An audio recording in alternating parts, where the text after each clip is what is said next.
तीनों जवाब दे दें और मैडम भी चौथी।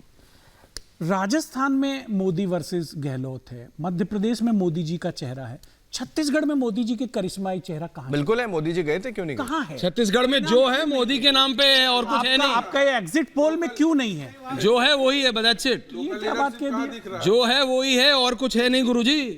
ये जितनी भी आई हैं, ये इसमें जितनी भी दिखा रहे हैं 34 से 42 सीट, ये सिर्फ मोदी के नाम पे ही आ रहे हैं, बाकी नहीं है। छत्तीसगढ़ का परिणाम है वही मध्य प्रदेश में है। जनता बदलाव चाह रही है। भारतीय जनता पार्टी की केंद्र से लगाकर राज्य तक की सरकारों से लोग तंग आ चुके हैं। भ्रष्टाचार, अपराध, अराजकता।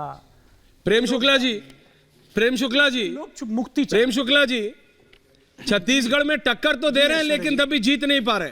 जी मैट्राइज के एग्जिट पोल में बीजेपी 34 से 42 है, छत्तीसगढ़ भी, और कांग्रेस 44 से 52 है। जी सर, कांग्रेस कह रही है देखो छत्तीसगढ़। देखिए एग्जैक्ट पोल में जो है भारतीय जनता पार्टी राजस्थान 2/3 बहुमत से जीतेगी, छत्तीसगढ़ और मध्य प्रदेश में स्पष्ट बहुमत से जीतेगी।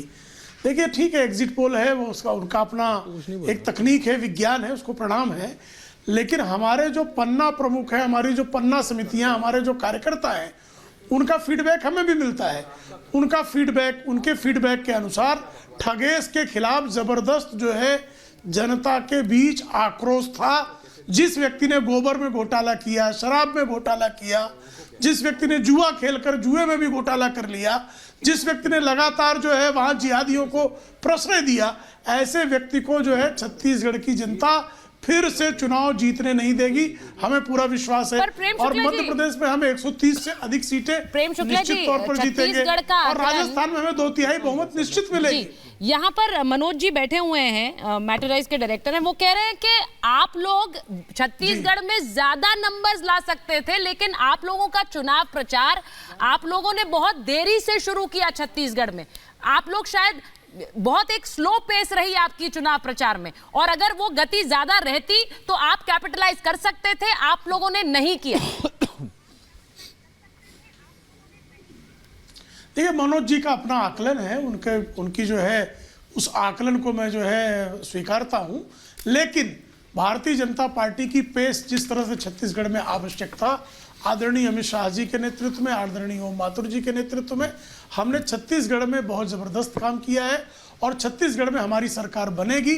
जो भूपेश बघेल बहुत कॉन्फिडेंट होने का जो है दिखा रहे थे, चेहरे पर प्रदर्शित करना चाहते थे कि हम बहुत कॉन्फिडेंट हैं, उनका भूपेश बघेल को जो है अपनी सरकार को लेकर कोई विश्वास नहीं है। उनको पता है कि पराजय उनके सामने खड़ी है और छत्तीसगढ़ में एक बार फिर से भारतीय जनता पार्टी की सरकार वापस आ रही है।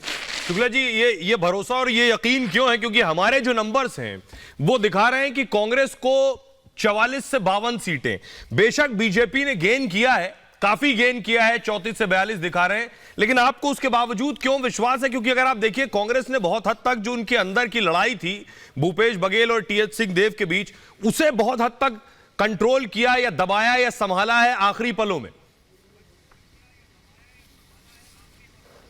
देखिए उनकी लड़ाई कहीं नहीं संभली है, न छत्तीसगढ़ में संभली है, न राजस्थान में संभली है, न मध्य प्रदेश में संभली है। टीएस सिंहदेव और भूपेश बघेल के बीच की लड़ाई संभल कैसे सकती है, जिसको 2.5 वर्षों तक का आपने वादा किया था। और जैसे ही खजाना 10 जनपद पहुंचने लगा, श्रीमान राहुल गांधी और रॉबर्ट वाड्रा और प्रियंका वाड्रा के लिए जैसे ही थैलियां जाने लगी तो वादे से पलट गए। तो टीएस सिंहदेव भली भांति जानते हैं कि उनकी सरकार में भूमिका क्या होगी, इसलिए टीएस सिंहदेव अपना काम कर गए हैं। ठगेश को जो है छत्तीसगढ़ में हराने का काम करके गए हैं। प्रेम शुक्ला जी, मुझे अपना पार्टी का बताइए ना छत्तीसगढ़ का, क्योंकि मैं अभी विनय सिंह से पूछ रहा था, आपसे भी पूछ रहा हूं कि जिस तरह से भारतीय जनता पार्टी की केंद्रीय लीडरशिप ने मध्य प्रदेश को संभाला, एग्रेसिवली अपने हाथ में पकड़ के रखा, और वो फर्क दिख रहा था भारतीय जनता पार्टी का मध्य प्रदेश में जो कैंपेन है और जो छत्तीसगढ़ में कैंपेन है। तो जिस तरह की ताकत मध्य प्रदेश में लगाई वो छत्तीसगढ़ में नहीं लगाई, जिसके कारण ये आंकड़े दिख रहे हैं। थोड़ा और धक्का देते तो शायद ये संख्या और दिख सकती थी। देखिए आपका अपना आकलन हो सकता है। भारतीय जनता पार्टी जिस भी राज्य में चुनाव लड़ती है पूरे परिश्रम की पराकाष्ठा करती है। छत्तीसगढ़ में भी हमारे केंद्रीय नेतृत्व ने पूरा बल लगाया। अब 90 सीटों का बल और 230 की सीटों के बल में अंतर होगा। 230 सीटों में ज्यादा प्रचार करने का अभियान चलाना पड़ेगा, 90 सीटों में तुलनात्मक उतना अभियान नहीं चलाना पड़ेगा।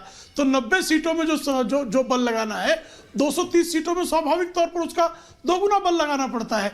इसलिए आपको ये अंतर समझ में आ रहा होगा। लेकिन भारतीय जनता पार्टी ने हर सीट जीतने के लिए परिश्रम की पराकाष्ठा की। जैसे मनोज जी खुद बता रहे थे कि एग्जिट पोल का आकलन करने में एक बड़ी समस्या जैसे नक्सल ग्रस्त इलाकों में ऐसी आई कि वो उनके पास जो है सैंपल लेने में भी, चूंकि अंतिम समय तक सैंपल लेने के लिए उनके प्रतिनिधि जो है सीटों पर मौजूद रहने की स्थिति में नहीं थे। ऐसे में जो है करेक्शन आने की बहुत सारी संभावना। ये मेरा दावा नहीं है, ये स्वयं मनोज सिंह का दावा है जो अभी अभी उन्होंने किया है।